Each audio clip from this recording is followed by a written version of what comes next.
Hey guys, JC Smith. Today we're gonna get this tire off this truck. This is the one it's got a bad spot in it.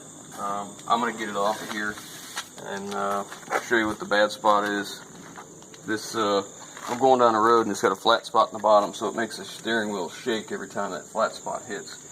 And this was a new tire, so we're gonna take it off. And I've got a couple others. We're gonna change this one and the other one to a set of Daytons I have over here that are really nice tires. But yeah, I take this off. This is a 1-inch drive Ingersoll impact with a 1/2-inch airline. It takes about 150 psi to run this thing, and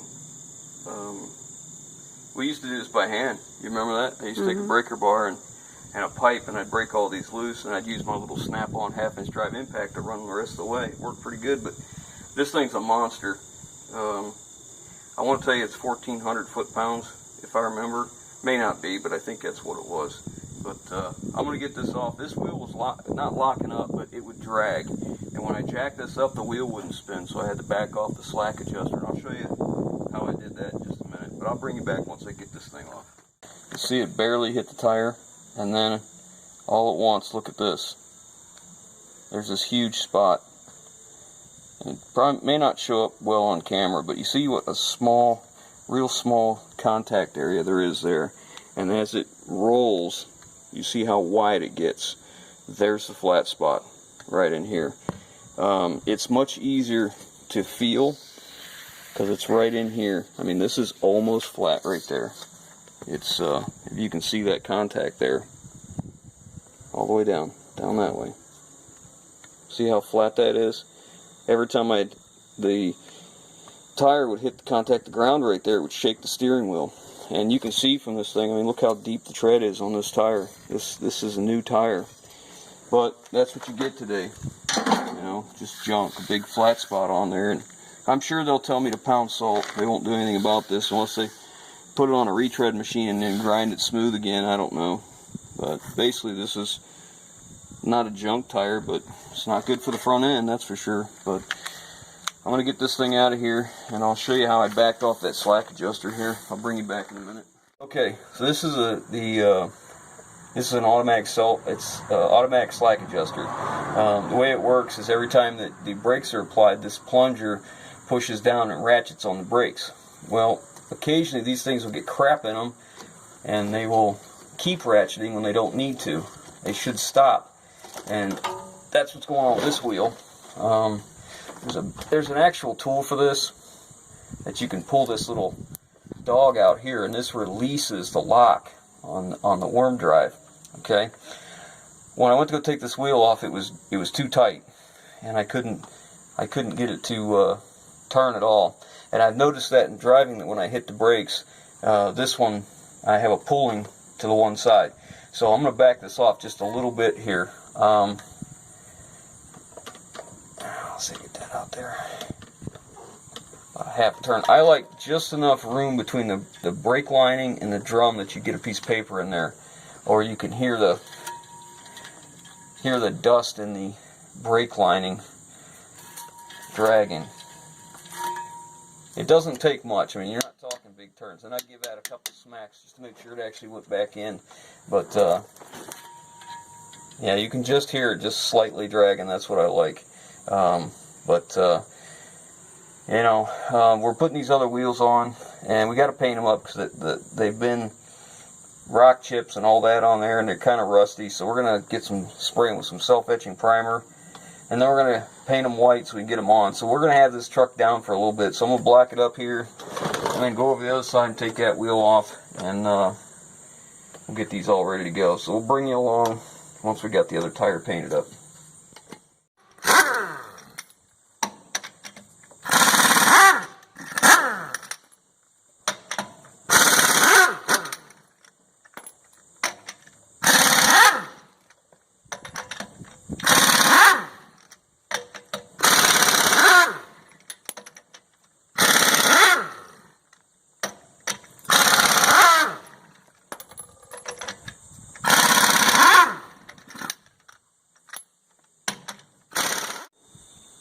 Alright, so these are the wheels I'm going to use.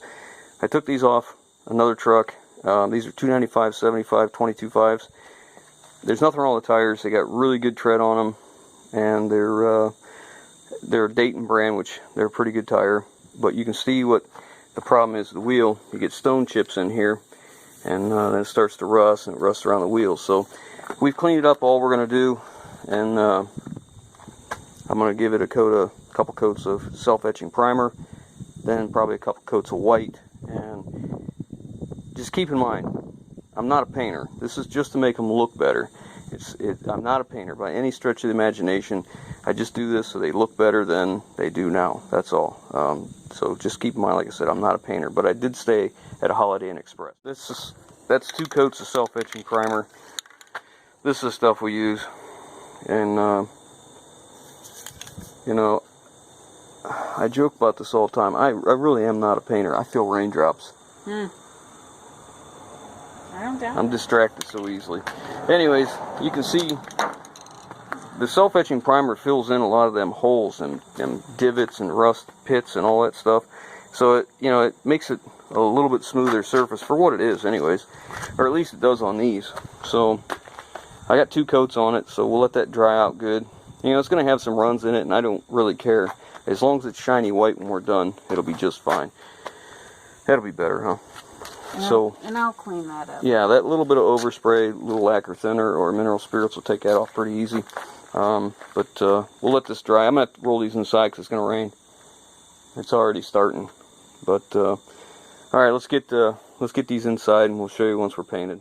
All right, so we had to move them inside, but as you can see, that self-etching primer, it just makes such a difference on these wheels, for considering what they are and what they look like. I don't know if it's supposed to do that, but I guess it doesn't matter. It fills in them deep pits pretty well, and really makes for a much nicer looking paint job. Not to mention, I think if I read it right, the self-etching primer is supposed to slow down the rust, stops rust, it says, right? Stops rust. Well, I can tell you this. I've been using self-etching primer on truck wheels like this for years and years and years, and I can't ever remember seeing the rust come through the paint. Doesn't mean it hasn't, just means I don't remember ever seeing it. So maybe it works, I don't know. I did the back wheels on this Freightliner 2 years ago. Had the same thing. They were rusty and all that kind of get up, but and they're dirty now, but all in all, I guess they're holding up pretty good. Not too bad at all. But anyways, so we'll get on to the paint. We'll get these wheels, get them a coat of white on here. This isn't quite dry yet, and we're getting some rain drizzling in, so we brought them inside and used a piece of plastic to cover the roll cart, so I'm not making sure my roll cart and tools turn white. But yeah, let me get that set up and we'll bring you back. But I got something else to talk about, so let me get the camera set up. Well, not too bad. It's the first coat. We'll see how good or bad they turn out once I get the next coat on. Better than it was, that's for sure. And then, like I said, we'll clean up the tire with some mineral spirits or lacquer thinner, either or. This is enamel, so mineral spirits will do it. But let me get the next one on, see what it looks like. Alright guys, so I'm sitting here waiting for my paint to dry, and I really have other things I should be doing, but there's something that's really been bugging me. What's going on with YouTube and my channel? Over the last 3 days, I've had 17 videos labeled as unsuitable content. And I know there's a lot of people out there who are getting, this is happening to them. At least that's what I have been told. But I'm also told that they're getting labels that say unsuitable for all advertisers. That's not what I'm getting. I'm getting unsuitable content, is the way I understand it. I'm struggling with this because I try extremely hard to make this a very, very family-friendly, all ages, male, female, whoever wants to watch, to not be offensive. And I think you do that by you stick with the project, and you stick with focus, right? I rarely talk about things in this world and our country and our society that bother me, because it'll just start, this negative thing, and I'm not interested in that. This should be an enjoyable thing, and that's what I intend for it to be. Enjoyable to everybody, regardless of what your views are and what you think of your personal values and things like that. You can come to my channel and watch what I'm doing, and you will never have to worry about me judging you. The way I see it is, this channel is about what we do. A lot of truck work, which I really enjoy. And the fact that we know we have some little ones that watch. Samuel is 6 and Risha is 7, and we have a couple people in Kentucky. Their kids are 4 and 9. We have another single mom her son is 12 years old, and he watches religiously. And I try very, very hard to make sure that nothing gets into our videos that anyone of any age shouldn't see or hear. So when I got all these labels put on my videos, it was like a big slap in the face. And I'm not complaining. Before I tell you this, I'm not complaining about how much time I spend doing YouTube, because I really enjoy it. I enjoy it, and for me, it's worth it when I get the comments, I get the thumbs up, and I interact with all of our great subscribers and viewers, like I said, who leave the comments. And I get a lot of people send me personal messages, and they email me, and it's great. I really enjoy it. But at the same time, it takes the whole enjoyment and changes the way I feel about it when I get these labels of unsuitable content. And for the life of me, I have no idea why. I mean, we could joke around and we could say that it may be because what I have parked in my driveway, and that may have just circled the problem. But the reality is, I really don't know why. Some people say it's random. Some people have said it could be someone who's actually reporting the video as not having suitable content. Other people say it's a computer program that picks up on keywords, and when it catches those keywords, it flags it. I don't know. I can tell you this, it's very upsetting, because the time and the effort that I put into it, and as time goes on, I'm sure if any of you have watched from the beginning, or even for the last couple months, you've probably seen an evolution happen here, where we started doing things like this, and then we've gotten a little more focused, a little more exact, a little more details, and that all comes from the comments and messages and emails that I do get. And I listen, because we want to make this as enjoyable as we can for everybody, and that's you as well as me. And for me, it's enjoyable until I have someone put a label on my video of unsuitable content. That's, I don't know, it's very disheartening, because I try very, very hard to make it to where it's a very, very clean channel, and that's what I'm after. I don't want any foul language. I don't want anything in there that I look at it like this. If I had a young child and I was watching that, how would I feel if they heard what was being said? And that's the way I see it. I don't know who's watching, so therefore my responsibility is to make sure that it's safe and clean for anyone. And that's what I try to do. So at this point, I'm pretty frustrated with the whole YouTube thing. I considered just completely stopping. I don't know if I'm going to wait and see how it shakes out, and if these things kind of cure themselves or work themselves out like they do, or if I'm just going to stop altogether and do something different. I'm not sure yet, but anyways, just a topic I wanted to address, because I have got quite a few emails and personal messages sent to me through my YouTube channel, asking where's their videos.